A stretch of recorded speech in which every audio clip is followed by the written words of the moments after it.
Coming up now on Animal Outtakes, Part of the training is for us to learn how to read our dog. we're getting involved in the training of search and rescue dogs, how this team gets the job done. Scent, scent, hunt. We got area search. We got a person out in this field out here, and she's going to go find them. Their noses go to work and can track down a human scent. We'll see how they do it. This and much more straight ahead on Animal Outtakes.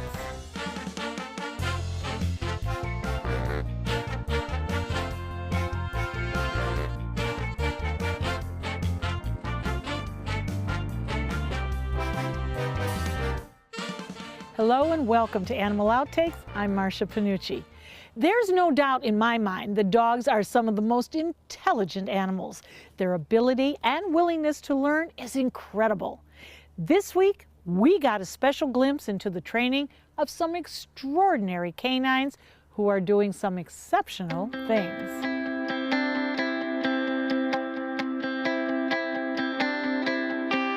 Okay guys, search op today, missing 21-year-old. We've set up a 5-mile area right here to search. This is the main trail that's over here. This is the secondary trail. This is Rock Creek that comes through here. And this is our cutover trail that comes back this way. It all begins here for the Peace River Search and Rescue Team. A briefing of the mission ahead. All right, get your dogs, let's get to work. While the canine team members don't understand the scenario, they do know it's time to do a job. This is Morgan. Morgan. He is a live find tracker. He finds the little boys and girls or men and women that are lost in the woods or Well, wherever. he certainly is a lover, isn't he? He is. But he has a great nose. The best. The best, huh? Well, you want to show us what you're going to do? Do I get a kiss? Okay, go do your stuff. Okay. Today, Morgan's mission is to go on a mock rescue, Scent, scent, hunt. trying to locate Curtis, who is hiding off the trail and somewhere in this dense Florida brush. He got a scent of what Curtis smells like. So now he's following Curtis's scent. That's all it takes. A quick smell of Curtis's hat, and Morgan is off. The lead is tight, and that's how he lets his handler Mary know he's on to something. Mike, this is a most fascinating group thanks. that you have really started. Yep.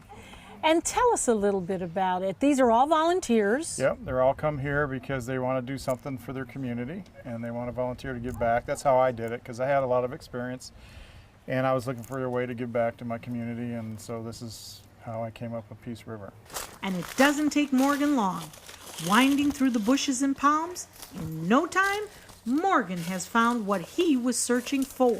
Yes, good boy. Good boy, buddy. That's a boy. Good job. Good job. Yeah, good boy. Good boy. And that's what he does. That's what they do. So he just tracked him all the way through the woods, and then he sat, which tells me that's the boy that was missing. Base, this is K962, code 5. What kind of hours are these volunteers putting in? Well, last year was a banner year for us. We had 74 deployments in a year, which is unheard of for a Florida SAR team. And it was just because a lot of it's pushed by the drug culture right now. Drugs is awful with the meth and everything. A lot of people go missing because they're on drugs, and a lot of rage killings and things like that. So all of a sudden we just found ourselves going out a lot. And an average week, the team would be out 2-3 times during the week. And then even on the weekends, the cadaver dogs could be running 5 and 6 times a week. So, Do they ever get tired? well, the dogs don't, but I did. I can tell you that. One dog that doesn't seem to quit, Mike's dog, Nixie. She's one of the oldest dogs on the team, and a dog that doesn't know the term give up. She's got 2 live finds and a bunch of cadaver finds, and she just refuses to retire. Ready to go. Yeah, I keep trying to retire her, but she won't. In a rescue for her, being live find, she has to find the person, and then she will come back and get me, jump on me, tell me that she found him, and then take me back to the person. And we have to do that in Florida because we have tall grass, and we have palmettos, and we have swamps, and it's very hard to see the dog where they're at. So if the dog just went there and sat with them, we would never know where they were. So the dog has to do the other mission. Good girl. Oh yeah, she's in odor already, I can tell. Okay, you ready to get to work? You ready to go find, you gonna search? You gonna go search? So she's just gonna find any human being in this area. She's gonna find them and come back and tell me. So it's not specific to an odor. Tracking can be two different ways. We can do tracking scent specific, meaning if we have a scent article from the person, or we can do what we call a hot track, which is a human odor track, where they'll take the freshest track that they can get that's human, and they'll track that. We hope that's the person we're looking for, but we don't know. So that's, most law enforcement dogs are hot trackers.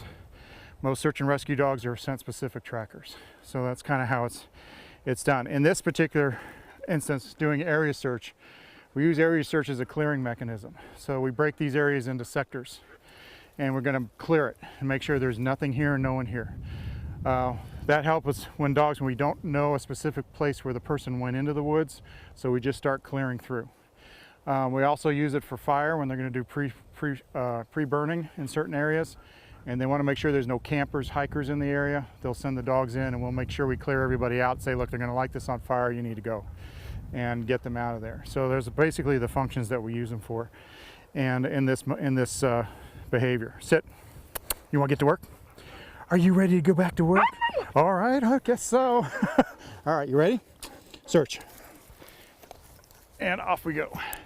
While Nixie might be working off leash, Mike is always close by, and the other team members are keeping track of their location.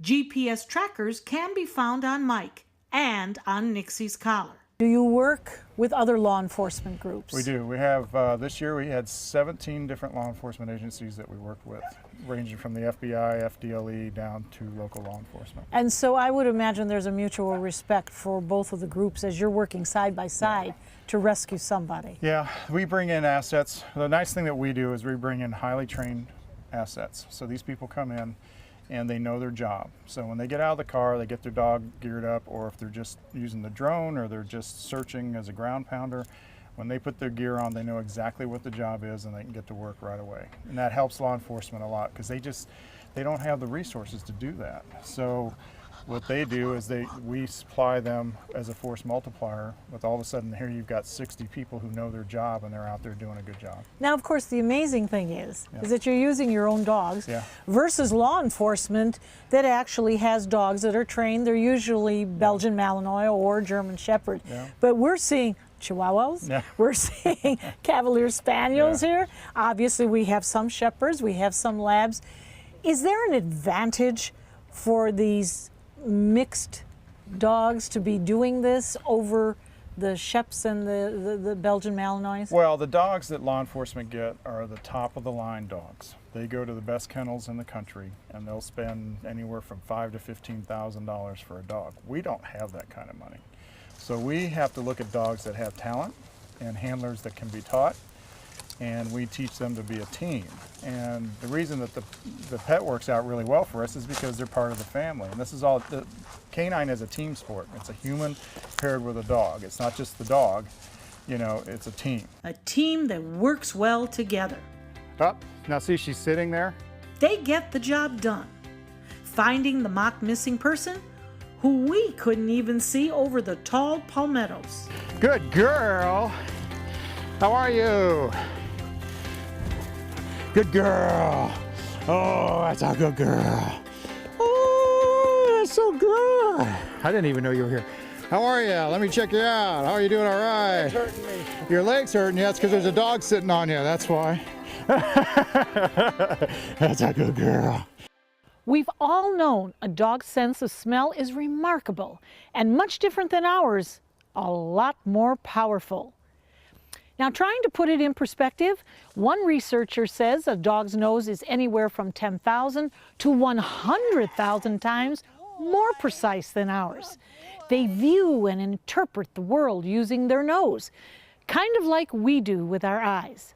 So if we were to compare their sense of smell to our vision, if we can see about 1/3 of a mile away, A dog can see more than 3,000 miles away. And that, of course, is on the lower scale of what their sniffers can do. Stay with us. We are heading back out with the Peace River Canine Search and Rescue Team. Investigate TV tackles the tough topics. What happened to my life was awful. When your health is compromised, we investigate. They are really drug dealers in white coats. Corporate greed exposed. How do you trust them to run this program? The powerful held accountable with in-depth journalism led by award-winning journalist Lee Zurich. We're your watchdog. Search Investigate TV on your Roku device. Download it now. The day you lose your strength is the day you lose your independence. Muscle is lost with age, affecting your energy, balance, and mobility. Before you know it, you're depending on others just to get through the day. But you can reverse and prevent muscle loss. Introducing MyoHealth, a revolutionary proven approach to increased muscle strength and function in as little as 30 days. Live life on your terms with more energy and confidence. After a serious health issue put me down, MyoHealth's getting me back up again. I'm doing activities that I haven't done for a long time. It really works. MyoHealth is a safe, natural dietary supplement, the result of decades of research and 24 human clinical studies. You can live stronger at any age with greater strength, mobility, balance, and energy. Call or go online now and take the MyoHealth 30-Day Strength Challenge. Every dog deserves a lifelong loving home.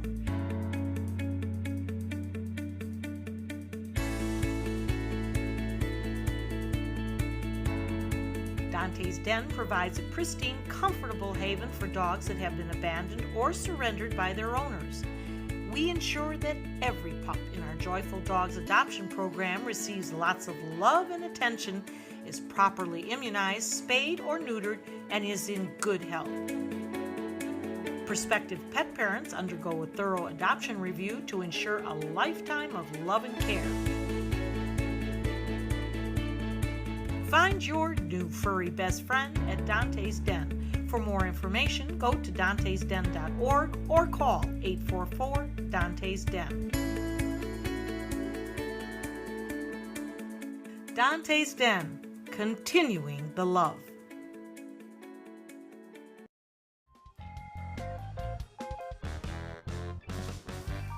Welcome back.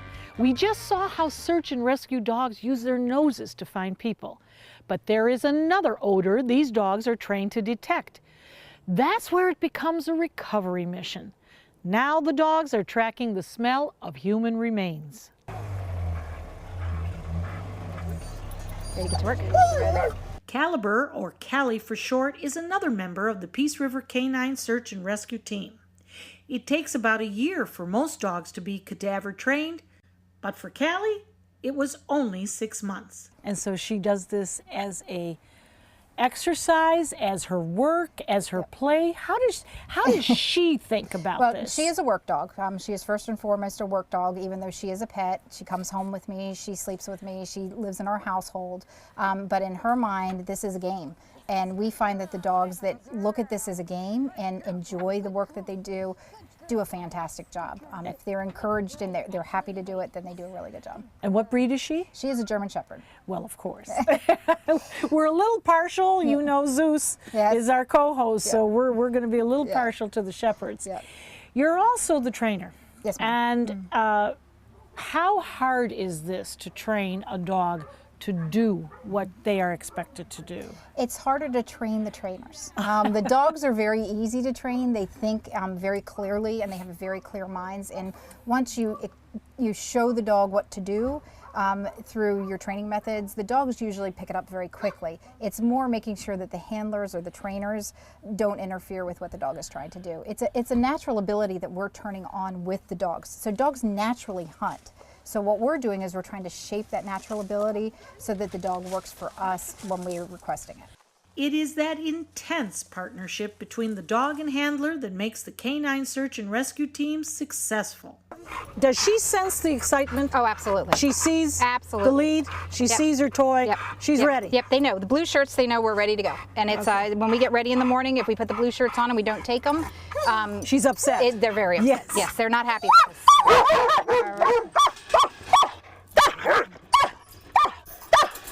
All right, so Jim is my flanker, and Jim's responsibility is to keep track of where I am, make sure I don't get lost, radio, navigation. I'm lucky enough to have 2 flankers today. I've got Jesse coming with me as well. So especially with like cadaver work, you need to keep track of your time, you need to keep track of where you are, because if you're ever called to testify in court, you need to know when you started, what the wind looked like, what the scenario looked like. So it helps if I can focus on the dog and they can focus on keeping us safe, as well as doing our navigation, handling the radio for us and everything else. And then collectively, I would imagine that you put together a report that eventually would end up in a court proceeding Yes, ma'am. somewhere. Yep. We turn our reports all over to the Sheriff's Department, and that will have tracks that the dogs have gone on, which is on the GPS. It will also give information on start time and anything that we found. Now, how often does she go out? Just about every week. Every week? Yeah, it depends. I mean, there'll be times where we don't go out for a month. There was a time last year we actually went out 6 times in 5 days. So it averages about once a week that she's out. Does she ever get tired? Never. Okay. Absolutely never. So she's ready to go. Yeah, she's looking at me. She's ready. Okay. So Let's go, baby. Ready? Let's go. Come on. All right. All right, guys. So in our briefing, we were told that this is the area that has a lot of odor. So we're going to come back here. We're going to start deploying Callie right past this structure, and hopefully she can identify what the odor is that's back in the woods. All right. So we are going to let her go. You can already see that she's in odor. Look at her nose going. She's smelling something over in the bushes. What we're looking for is an initial change in behavior. And what we're seeing actually is we are seeing her change of behavior already. She's pulling out that way. She's not looking back at me. So she's already got her little nose going. Callie. Callie, sit. Good girl. And this is just a cue to her that she's ready to do cadaver work. Off. And my job is really to just stay back and let her work. She looks for me. She's calling me in. She says, there's something here. You speak. Yeah. Yeah. Where's it? Yes, good girl. There's a good girl. And that's it. That's her reward for doing her job. This dog lives for tugs. But every dog's different. Every dog's different. Some dogs live for food, some dogs live for tug. You have to develop a really good reward system with the dogs. If you do not have a good reward system, they're not as willing to work. So that's really one of the basic things that we try to teach is a reward system, that the dog will work for that reward system no matter what. So, and she will work for that toy no matter what. So Julie, what are the dogs actually looking for in cadaver work?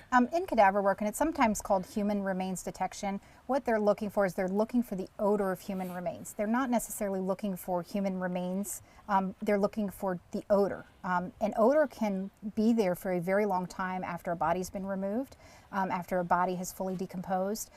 We actually have we had the privilege of being able to go to St. Catherine's Island in Georgia, where our dogs found 1,000-year-old cremains, and the archaeologist who was on site verified for us that that's what the dogs had identified. So obviously they're not sniffing anything prior to going out, they're just picking up scents. Right. Well, they're always smelling. Dogs are always smelling, but when we give them that hunt command to go find that specific odor, they're going to hunt that odor, and they're going to do what they need to do to find that odor in the area they've been asked to find. And I would imagine just because of the nature of this work, this is 24/7. Yes, absolutely. We have a special alert that goes out on our phone, and when you hear that buzz, it's basically you look at your phone and it'll say which teams are being deployed and how quickly you have to go and where you have to go. So now your dogs are watching you. What tells them I'm going to work? There's the adrenaline, the excitement. When they see us put on a blue shirt, when they see us starting to pack our water bottles, they pretty much know. And they get all excited about it because they want to go work. You talk about this strong bond between you and the dog. And we look around here and we see these wonderful, dedicated people who are behind you and who work very, very hard with you. You don't get paid for this, do you? No, we don't. But you get paid in another way. Yes. Absolutely. It's if you're looking to do something that's meaningful in your life, this is definitely something that you'll find is meaningful. Your team becomes your family. And you do so many things with them and you go so many places with them, and they have your back and they will lay their lives down for you. And so how many strong are you? I think we're at 65 at this point, including our horse team, our drone team. We have a dive team as well, bike team. We've got an evidence recovery team. We're giving families answers. You know, whether the answer is that their loved one is deceased or whether the answer is that we found their loved one in the wilderness and we're bringing them home. We're giving them answers. It's a peace of mind. Yes, ma'am. Coming up, you and your dog could join this team. We'll meet some more special canines next. More energy? Patty, what would you do if you had more energy? Gosh. More energy? I'd probably be a happier guy. I wouldn't be so surly. I'd exercise more, I'd have a lot more fun. Salsa dancing. You get a lot more done during the day. Take piano lessons. I can be better to other people. Energy equals happiness. The potential for greater energy is already inside of you. Now you can make the most of it with Super Beets from Human. What is this? Is it a superfood? Concentrated beet crystals. It's non-GMO, which makes me super happy. It passes the test. A+. It starts with one of the healthiest vegetables for your heart, beets. They're in here and I can just drink them. Beets, probably the worst vegetable in the world. I love beets. Super Beets concentrates an essential nutrient found in beets to promote heart-healthy energy. It's really yummy. Shockingly not bad. Well, that's good. 3 beets in here? Oh my gosh. Super Beets helps increase circulation, supports healthy blood pressure, and gets more oxygen flowing throughout your body naturally, which means more healthy energy to make the most of your day. Dance more often, maybe. Find out how to get a free canister with your first order, plus bonus gifts. Call 1-800-201-6681 or go to buysuperbeets.com. I could definitely use a little more energy, especially if it's from a natural source like beets. That even tastes good. I'll finish this, by the way. I really like it. Call now and find out how to get a free canister with your first order, plus free indicator strips that show how it's working. This offer isn't in stores, but we'll ship it free right to your door. Feel strong and you feel healthy and you feel like you can accomplish anything. Find your energy. Call 1-800-201-6681 or go to buysuperbeets.com. I would for sure drink this. Super Beets from Human. So, could you and your dog be trained in search and recovery? It all comes down to the working relationship between the two of you. Lots of time and dedication. It's definitely not easy work. It can take a toll on both of you.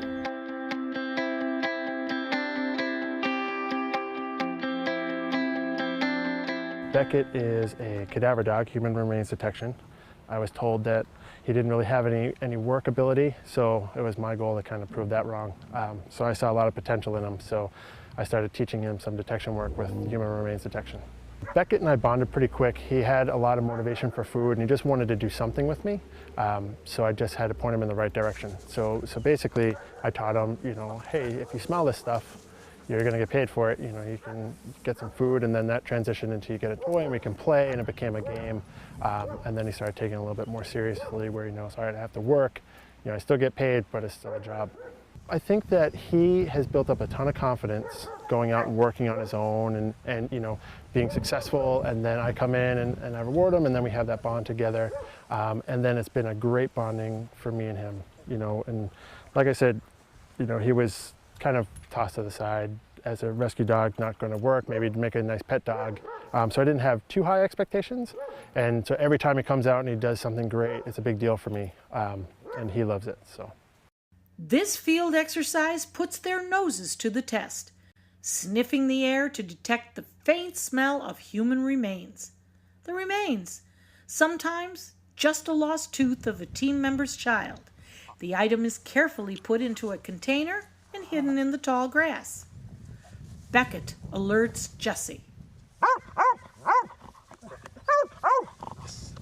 And then it's Beamer's turn, one of the smallest members of the team, just 12 pounds, but his searchability is just as powerful as those 4 times his size. He doesn't like to play ball or tug. He likes to play hide and seek. Beamer caught on to the game right away because he likes hide and seek, and basically that's what we do. We find people, we recover, we rescue, so he likes the game. While it might seem like a game to the dogs, it certainly can be very stressful for the handlers.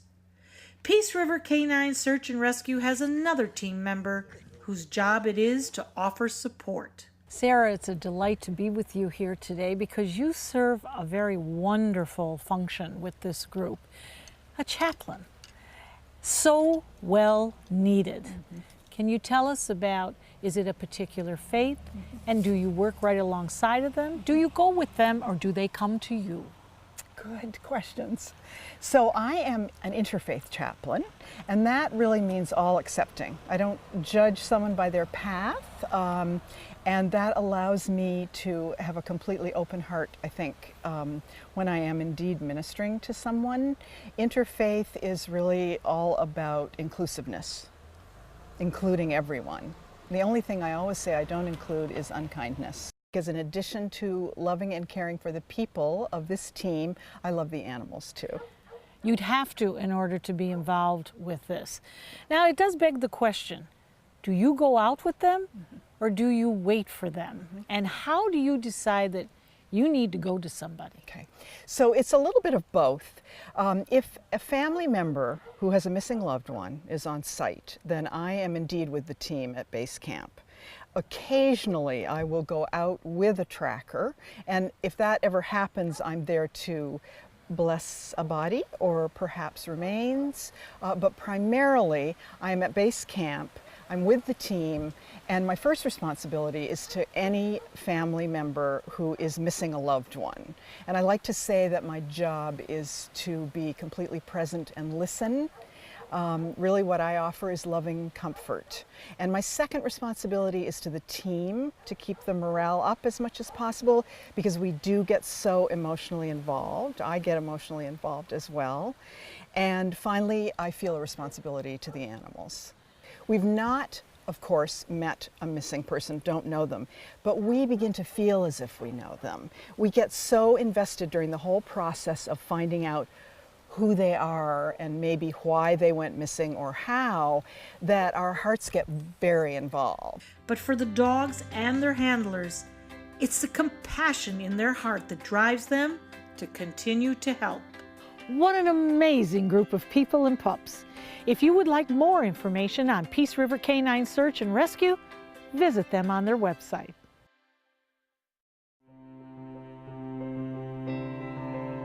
People have asked me what it'll cost to restore all the corals back the way they remember. But I have to ask them, what will it cost if we don't do anything?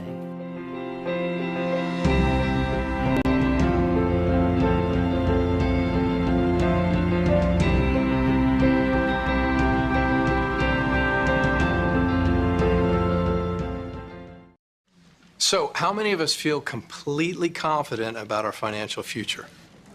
Let's hear some specifics. Yes, go ahead. I don't want to be a burden to my kids. When my husband died, it took almost all of our savings to give him a proper funeral. I honestly don't know if there's enough to bury me, let alone cover expenses should something happen. Okay. Let's talk solutions. One thing you may want to get in place is a guaranteed whole life insurance policy from United of Omaha Life Insurance Company, which is a Mutual of Omaha company. This is affordable coverage, which provides a cash payment which can cover funeral expenses, bills, and other financial needs. Most payments are on their way within 24 hours. Yes, sir. Do I need medical exams, things like that? No medical exams. If you're between the ages of 45 and 85, you can call this number or you can go online and apply for coverage up to $25,000. United of Omaha Guaranteed Whole Life Insurance. Call or go online now.